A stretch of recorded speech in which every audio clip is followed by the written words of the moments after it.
اور اس اطاعت میں صرف یہ اطاعت ہی نہیں آتی کہ وہ کہے کھانا لا دو تو لا کے رکھ دے، اور وہ کہے کہ بازار چلو تو ساتھ چل دے۔ اس اطاعت میں شوہر کی جسمانی ضرورت پوری کرنے کی اطاعت بھی شامل ہے، جسے بعض اوقات بہت سی پڑھی لکھی خواتین اپنے حق میں ایک ظلم سمجھنے لگتی۔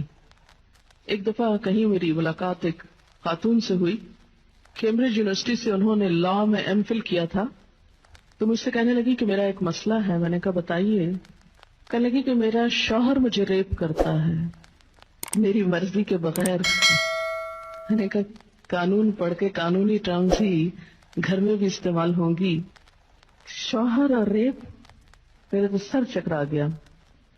یہ بات بہت ڈھکی چھپی ہے، لیکن چونکہ دین کا ایک حصہ ہے اس لیے بتانا ضروری ہے۔ بہت سے گھرانوں میں خرابیاں اور بہت سے گھرانوں میں لڑائیاں اور بدمزاجیوں کی جو روٹ کاز ہے وہ یہاں سے شروع ہوتی ہے، جسے کوئی نہیں کھولتا، نہ کوئی ماں بتاتی ہے، نہ کوئی استاد بتاتا ہے، نہ کوئی اور اچھا مشورہ دیتا ہے کہ اس معاملے میں اللہ نے شوہر کو حق دیا ہے اور عورت پر لازم کیا ہے کہ وہ شوہر کی اطاعت کرے۔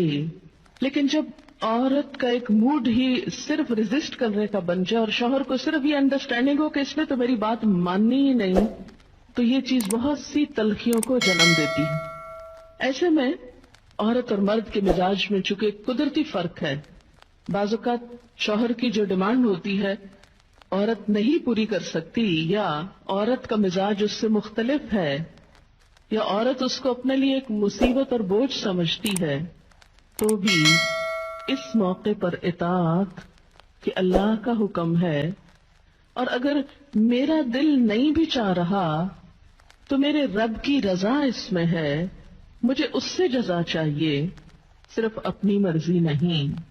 آپ دیکھیں کہ جب سے عورت نے اپنے اوپر گھر اور باہر کی دوہری ذمہ داری لی تو اس میں عورت کے لیے اس مقام پر اطاعت شوہر زیادہ مشکل ہو گئی، کیونکہ وہ دن بھر باہر کے کاموں سے اتنی تھکی ہوئی ہے کہ اب وہ اس قابل نہیں کہ شوہر کی بات مان سکے، وہ بے شمار گھر کے علاوہ باہر کی ٹینشنز میں گرفتار ہے، لہذا ایک طرف اپنا گھر خراب کر رہی ہے، ظاہر ایک شوہر کو اگر روز نہ ہی سننی پڑے تو اس کی توجہ لازماً باہر جائے گی، وہ کہیں اور دیکھے گا، ذمہ دار کون ہوگا؟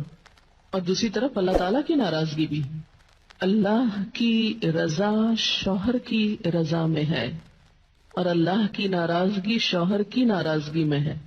ہاں یہ الگ بات ہے کہ اگر شوہر ناروا زیادتی کرتا ہے اور بالکل بے رحم ہے یا ایسا کو مطالبہ کرتا ہے کہ جو ناجائز میں آتا ہے، وہ تو نہیں پورا کرنا، جیسے آپ کو بتایا گیا کہ فطری طریقے کے علاوہ کوئی بھی ایسا طریقہ خواہ وہ شوہر اور بیوی کے درمیان ہی کیوں نہ ہو اسے حرام قرار دیا گیا، چاہے وہ عمل قوم لوط سے ملتا ہو یا اورل سیکس ہو، یہ تو ناجائز ہے ہی، لیکن فطرت کے دائرے میں، اور اس میں بنیادی چیز جو باہم کاؤنٹ کرتی ہے وہ باہم ایک دوسرے کے ساتھ کوآپریٹ کرنا ہے، ایک دوسرے کے مزاج کو سمجھنا ہے اور ایک دوسرے کے ساتھ تعاون ہے۔ لیکن آپ دیکھیں کہ ہمیشہ آئیڈیل صورتحال نہیں ہوا کرتی، ہر شخص اتنا کنسیڈریٹ نہیں ہوتا، لیکن اللہ تعالیٰ نے عورت کو جہاں شوہر کو باہر کی مشقت دی نا، کتنی مشقت ہوتی ہے گرمی میں، دھوپ میں، مثلاً ہر شخص کا ایئر کنڈیشنڈ آفس تو نہیں ہے کہ وہ وہاں بیٹھ کے کام کر رہا ہے، بہت سے مرد سڑکوں پہ سڑکیں بنا رہے ہیں دھوپ میں کھڑے ہو کر، کچھ کھیتوں میں کام کر رہے ہیں، کٹائیاں کر رہے ہیں فصلوں کی، کوئی اور مکان بنا رہے ہیں، دھوپ میں کام کر رہے ہیں۔ تو مرد اگر سارے دن کی باہر مشقت کرتا ہے تو وہ بھی ایک پینفل کام ہے، اور اس نے محنت کی اور بیوی کے لیے سارا آرام فراہم کیا، کھانا پینا باقی ضروریات۔ اب اگر بیوی کو اس کا مطالبہ پورا کرنے میں تھوڑی تکلیف ہو رہی ہے تو کیا ہوا کہ موڈ نہیں ہے، دل نہیں مان رہا، تو کیا ہوا؟ نہ صحیح۔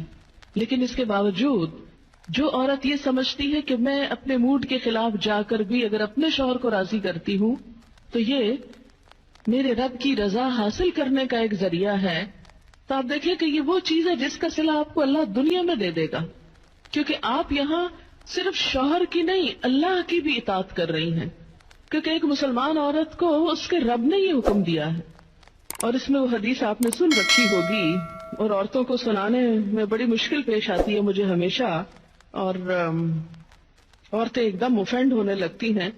لیکن بات یہ ہے کہ چونکہ اللہ کے رسول صلی اللہ علیہ وسلم نے فرمایا ہے اور ہم ان کا نام سن سن کے روتے ہیں محبت میں اور نعتیں سن سن کے جھومتے ہیں، تو یہ حکم بھی آپ کا مان لینا چاہیے اور اس حدیث کو بھی سن لینا چاہیے اتنی ہی خوشی سے جتنی خوشی سے ایک نعت سنتے ہیں. نبی صلی اللہ علیہ وسلم نے فرمایا جب مرد اپنی بیوی کو اپنے بستر پر بلائے اور وہ نہ آئے تو صبح تک فرشتے اس پر لعنت کرتے ہیں. بخاری کی روایت ہے کتاب النکاح.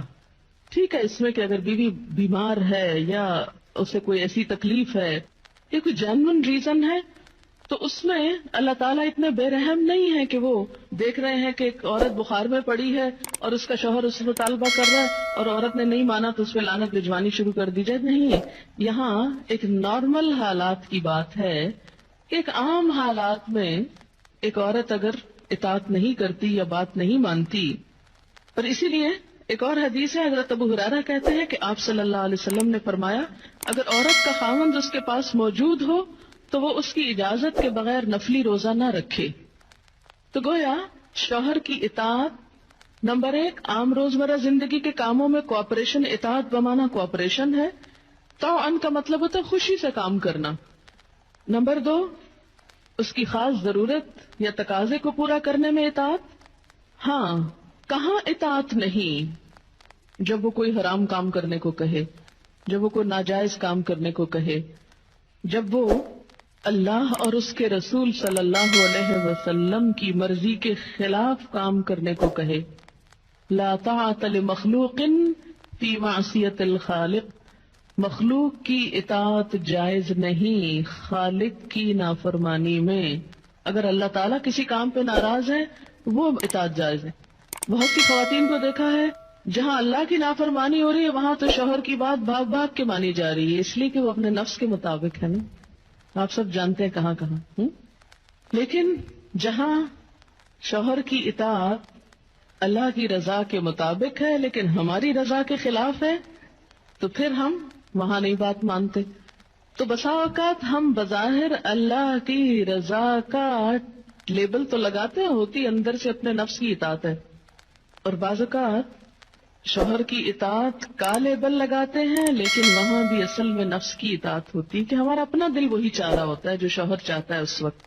بعض اوقات کئی غلط کام شوہر چاہتے ہیں نا کہ بیوی کرے، ہم خود بھی وہ چاہ رہے ہوتے ہیں ساتھ، اس لیے آڑ لے لیتے ہیں جی شوہر نہیں مانتے. مثلا سر ڈھکنا شوہر کو پسند نہیں، کیا کریں، اب شوہر کی اطاعت بھی تو اللہ ہی نے کہا. یہاں شوہر کی ہم 100% اطاعت کو تیار ہو جاتے ہیں کیونکہ اندر سے اپنا دل جو ساتھ ہے. لیکن جب رات کو شوہر بلائے وہاں اپنا دل نہیں، لہذا چاہے اللہ تعالیٰ کتنا ہی فرمائے سب اطاعت بھول جاتے ہیں. تو ایک مسلمان عورت، ایک فرما بردار عورت شوہر کے لیے اطاعت گزار ہے. میں کہتی ہوں کہ اگر عورتیں صرف اس آیت کے چھوٹے سے حصے جو 2 لفظ پر مبنی ہے فالصالحات قانتات پر عمل کریں، ان کے گھریلو زندگی کے 50% مسائل خود حل ہو جائیں گے. آدھے مسئلے یہیں سے حل ہو جائیں گے کیونکہ مرد سیٹسفائیڈ ہوگا، اس کی نگاہیں اور عزت محفوظ ہوگی تو وہ اپنا کوئی بھی کام دل جمی سے کر سکے گا. اگر وہ مطمئن نہیں گھر کی طرف سے تو گھر تو کیا باہر بھی وہ کام درست طور پر نہیں کر سکے گا. فالصالحات قانتات، نیک عورتیں فرما بردار ہوتی ہیں. نبی صلی اللہ علیہ وسلم نے فرمایا بہترین بیوی وہ ہے جس کی طرف تم دیکھو تو وہ تمہیں خوش کر دے، جب تم اسے کسی بات کا حکم دو تو بجا لائے، اور تمہاری عدم موجودگی میں تمہارے مال اور اپنی ذات کی حفاظت کرے. تو ہمیں ایسی بہترین عورت بن کے دکھانا ہے. رسول اللہ صلی اللہ علیہ وسلم نے فرمایا اللہ تعالیٰ اس عورت کی طرف نظر رحمت سے نہیں دیکھتا جو خاوند کی شکر گزاری نہیں کرتی، حالانکہ وہ اس سے بے نیاز نہیں ہو سکتی، اس کے بغیر رہ بھی نہیں سکتی، لیکن جب وہ ہوتا ہے تو اس سے وہ صرف لڑائی کرتی رہتی اور گلے شکوے کرتی رہتی، کمپلینٹس ہر چیز میں کمپلینٹس. تو شوہر بھی چاہے اس کے پاس کتنی بھی جسمانی طاقت ہے یا مالی طور پر بہت سٹیبل ہے، وہ انسان ہے، ہیومن بینگ ہے، وہ بھولتا بھی ہے، وہ غلطی بھی کرتا ہے. تو ایسی چیزوں کو اگنور کر دینا چاہیے، ہمیشہ گنتی کر کے